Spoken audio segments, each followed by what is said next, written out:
Hello everyone, welcome back to our channel Dear Surya Max. ఈ వీడియోలో మనం SSC CGL 24కి సంబంధించి కొంచెం స్కామ్ జరిగింది. ఈ స్కామ్ వల్ల చాలామంది ఎలిజిబుల్ క్యాండిడేట్స్కి జాబ్స్ రాలేదు, ఇన్ఎలిజిబుల్ క్యాండిడేట్స్కి జాబ్స్ వచ్చేసాయి. సో ఎలా అయినా సరే ఎస్ఎస్సిలో కొన్ని చేంజెస్ రావాలి అని చెప్పేసి మన నార్త్లో ఉన్న each and every faculty Delhi వెళ్ళి ఎస్ఎస్సి చైర్మన్ కలవడం జరిగింది. నార్త్లో ఉన్న ఈచ్ అండ్ ఎవ్రీ టీచర్ ఏం చేశారంటే ట్విట్టర్లో ఒక క్యాంపెయిన్ నడిపారు. ఎస్ఎస్సి 2025 రిఫార్మ్స్ అని చెప్పేసి ఒక క్యాంపెయిన్ నడిపారు.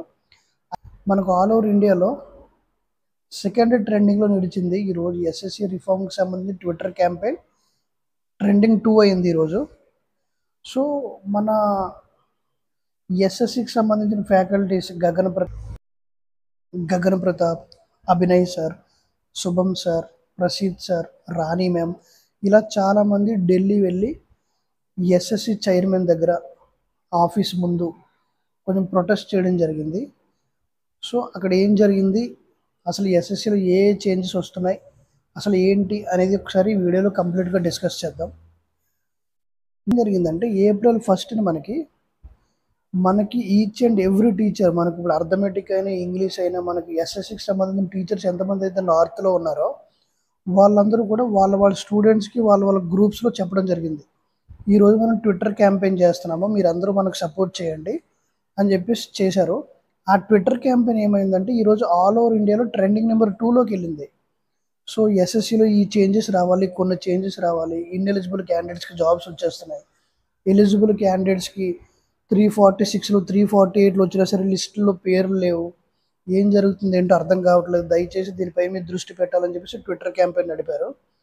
ట్విట్టర్ క్యాంపెయిన్ అయిన వెంటనే ఇప్పుడు ఎవరైతే ఈ టీచర్స్ అందరూ ఉన్నారో వాళ్ళందరూ ఢిల్లీ ఎస్ఎస్సి హెడ్ ఆఫీస్కి వెళ్ళి అక్కడ ధర్నా చేయడం జరిగింది. అదొక పీస్ఫుల్ ప్రొటెస్ట్గానే జరిగింది. ధర్నా అంటే రోడ్ల మీదకి వచ్చి ఏదేదో చేయడం కాదు, చాలా శాంతివంతంగానే ధర్నా చేయడం జరిగింది. మార్నింగ్ నుంచి ఈవినింగ్ వరకు ధర్నా చేసిన తర్వాత ఏం జరిగిందంటే ఒక ఇద్దరిని ముగ్గురిని మాకు పంపించండి, చైర్మన్ సార్తో కూర్చొని మేము కొంచెం మాట్లాడాల్సింది ఉంది అని చెప్పేసి రిక్వెస్ట్ చేస్తే వాళ్ళు పర్మిషన్ ఇవ్వలేదని చెప్పేసి అంటున్నారు. సో 7:30కి ఎంతకో అభినయ్ సార్తో కలిపి ఇద్దరు స్టూడెంట్స్ వెళ్ళి వాళ్ళ పాయింట్స్ అన్ని చాలా మంది ఎస్ఎస్సి చైర్మన్ ముందు పెట్టడం జరిగింది. అసలు ఏమేమి పెట్టారు, ఏమేమి చేస్తారో ఒకసారి చూద్దాం. ఫస్ట్ ఏంటంటే నార్మలైజేషన్ ప్రాసెస్ కోసం సింగిల్ షిఫ్ట్లోనే ఎస్ఎస్సి సీజీఎల్ మెయిన్స్ ఎగ్జామ్ జరగాలి అని రిక్వెస్ట్ చేయడం జరిగింది. ఓకే, అలానే చేద్దాం. ఎస్ఎస్సి ఇప్పటి నుంచి సీజీఎల్ మెయిన్స్కి సంబంధించి సింగిల్ షిఫ్ట్లోనే జరుగుతుందని చెప్పేసి ఎస్ఎస్సి చైర్మన్ హామీ ఇవ్వడం జరిగింది. సెకండ్ పాయింట్ వచ్చేసి ఎవరైతే ఇప్పుడు 2024 సీజీఎల్లో మార్క్స్ ఎక్కువ వచ్చినా సరే జాబ్ రాలేదో వాళ్ళకి ఇంకొక అటెంప్ట్కి ఛాన్స్ ఇవ్వండి అని చెప్పేసి అడగడం జరిగింది. అది మీరు కోర్టులో కేసు వేసుకోవాలి, అది మేమేమీ చేయలేమని చెప్పేసి ఎస్ఎస్సి చైర్మన్ చెప్పడం జరిగింది. ఇంకొకటి ఏంటంటే సార్ పేపర్స్లో ఎర్రర్స్ ఎక్కువ ఉన్నాయి, ఆ ఎర్రర్స్ తగ్గించి ఎర్రర్స్ లేకుండా పేపర్ డిఫికల్టీ లెవెల్ కొంచెం పెంచాలని చెప్పేసి రిక్వెస్ట్ చేయడం జరిగింది. ఈరోజు అడిగిన ఎస్ఎస్సి ఎర్రర్స్ గురించి అడిగితే ఎస్ఎస్సి చైర్మన్ ఏమని రిప్లై ఇచ్చారంటే ఈ ఇయర్ నుంచి సీజీఎల్ కానీ జేఈ ఎగ్జామ్స్ కానీ ఎస్ఎస్సికి సంబంధించి టీసీఎస్ కండక్ట్ చేయట్లేదు, మొన్న వాళ్ళు చేసిన ఎర్రర్స్కి రెస్పాన్సిబిలిటీ లేకుండా బిహేవ్ చేశారు, సీజీఎల్ ఎస్ఎస్సి జేఈ ఈ ఇయర్ నుంచి టీసీఎస్ కండక్ట్ చేయడం లేదు, వేరే వెండర్ చేంజ్ అవుతుంది అని చెప్పడం జరిగింది. ఇంకొకటి ఎస్ఎస్సి సీజీఎల్ మెయిన్స్ ఎగ్జామ్లో టైపింగ్ చేసేటప్పుడు కీబోర్డ్స్ సరిగా ఉండట్లేదు, సో దాని మీద కూడా కొంచెం ఎక్కువ పెట్టండి సార్, దృష్టి పెట్టండి అని అడిగితే అది కూడా మేము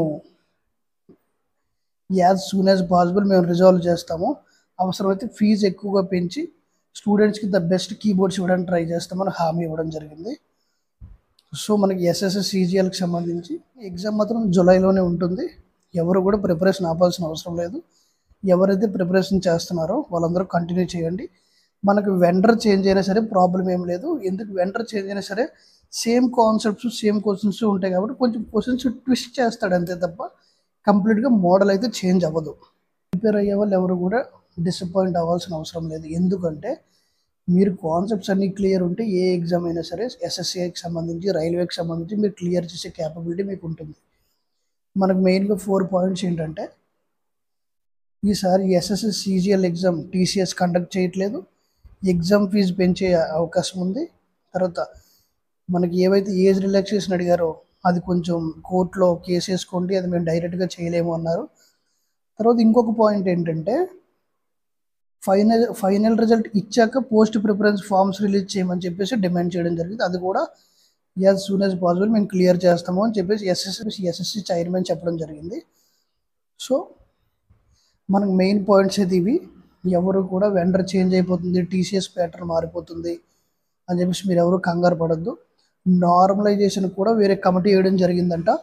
మీరు నార్మలైజేషన్ గురించి కూడా ఏం టెన్షన్ పడద్దు. మనకి మెయిన్ ఎస్ఎస్సి సీజీఎల్ ప్రిలిమ్స్ ఎన్ని షిఫ్ట్స్లో జరిగిన పర్లేదు, ఎందువల్లంటే క్వాలిఫైయింగ్ నేచరే కాబట్టి మనకి మెయిన్స్ ఎగ్జామ్ మాత్రం సింగిల్ షిఫ్ట్లోనే జరుగుతుందంట.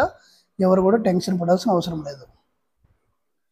ఎవరైతే ప్రిపరేషన్ ఇప్పటి వరకు కంటిన్యూ చేస్తున్నారో ఇంకా ఎక్కువగా కంటిన్యూ చేయండి. కాన్సెప్ట్స్ అన్ని క్లియర్ చేసుకోండి. ఎన్ని వెండర్స్ చేంజ్ అయినా కాన్సెప్ట్స్ ఒకటే కాబట్టి ప్రాబ్లం ఏం లేదు. మీరు ఎవరైతే ప్రిపరేషన్ కంటిన్యూ చేస్తున్నారో ఇంకా కొంచెం సివియర్గా స్టార్ట్ చేయండి. మనకి ఎగ్జామ్ అయితే జూలైలో ఉంటుంది. సో ఇప్పటి నుంచి ఎస్ఎస్సి అయితే మాత్రం చాలా స్పీడ్ ఉంటుంది, చాలా ప్రాంప్ట్ ఉంటుంది, ఎర్రర్స్ కూడా ఉండవు, టైం టు టైం మనకి రిజల్ట్స్ కూడా ఇస్తారు. తర్వాత మనకి ఎస్ఎస్సి సీజీఎల్ ఎగ్జామ్ అయిన తర్వాత సిహెచ్ఎస్ఎల్ నెక్స్ట్ ఎంటీఎస్ కూడా పెట్టడం జరుగుతుందంట. సీజీఎల్ రిజల్ట్ ఇచ్చాకే సిహెచ్ఎస్ఎల్ రిజల్ట్ ఇచ్చాక ఎంటీఎస్. ఎందుకంటే సీజీఎల్లో సెలెక్ట్ అయిన వాళ్ళు ఇంక సిహెచ్ఎస్ఎల్ ఎంటీఎస్ రాయరు కదా.